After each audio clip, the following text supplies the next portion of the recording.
at 1 minute to midnight this Tuesday, France's second biggest airport will close until further notice. Runways and terminals at Paris-Orly will fall silent tonight.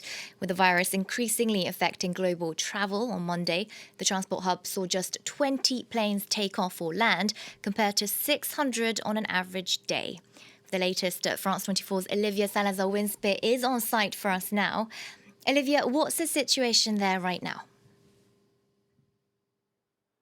Well, hi, Yenna. As you can see, I'm in a very empty Terminal 3 here. I've never seen the airport like this, I must admit. Terminal 3 is the only functioning terminal here at Orly after they closed 1, 2 and 4 last week after a dip of more than 90% in air traffic. That's down even further today. As you mentioned, ordinarily around 600 flights taking off or landing here on an average day. Today, that's just been 12.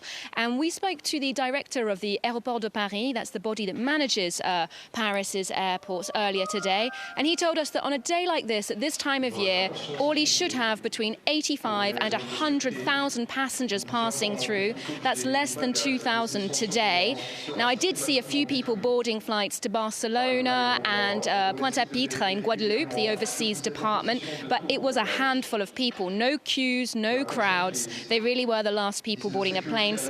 Now, the airport does close tonight, as you mentioned, but it will remain open for governmental uses. It's closed to the public, but any emergency measures that the government needs to carry out, rerouting flights, medical evacuations, could be conducted here at Orly. And for any other commercial passenger traffic, that will now be at Roissy-Charles de Gaulle in the north of Paris.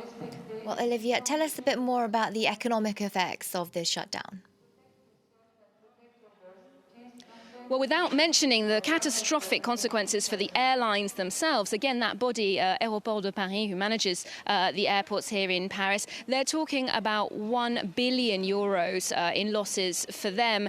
And when the Transport Secretary, Jean-Baptiste Djebari, announced this decision to close Orly last week, he was questioned about the possibility of nationalising Air France KLM, and he didn't rule that out. I mean, the government has a 14% stake in that airline, and he said they'd have to consider all options to keep the airline afloat.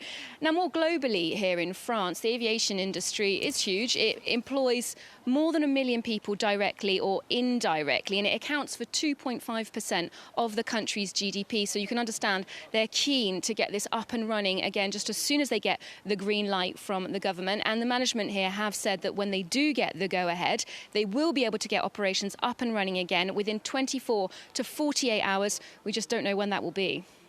All right, that's all we have time for. Thank you so much, Olivia Salazar-Winspear, reporting for us there at Paris-Orly Airport.